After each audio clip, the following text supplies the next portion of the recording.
অর্জুন মল্লিক বিনা বাধায় শারণকে বাড়ি থেকে বেরোতে দিল? অবন, এটা তো ভেবে আমি সত্যি অবাক হয়ে যাচ্ছি। শারণ কি হয়েছে বলো তো, কি হয়েছে?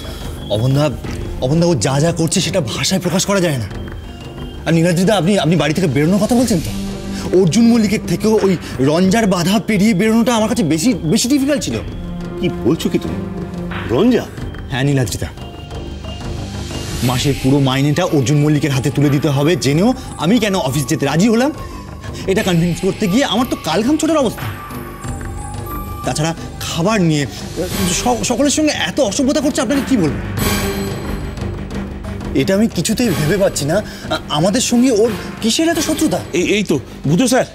কি সুধরাম বাবু আপনি? হ্যাঁ, আমি বলছি কি, আপনার ট্যাক্সির পিছনে না মানে একটা গাড়ি আসছিল, আপনি খেয়াল করেছিলেন? কি বলছেন সুধরাম বাবু? মানে আমাকে ফলো করা হচ্ছিল? মানে?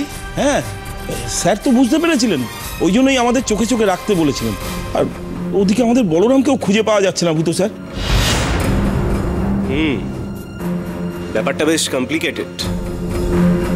হ্যাঁ, আর আপনি জানেন কি, আপনাদের বাড়িটাও ভাঙার প্ল্যান ফাইনাল হয়ে গেছে। সে কি? শুধু তাই নয়, ও তো এবার লোকজনও আনতে শুরু করে দেবে।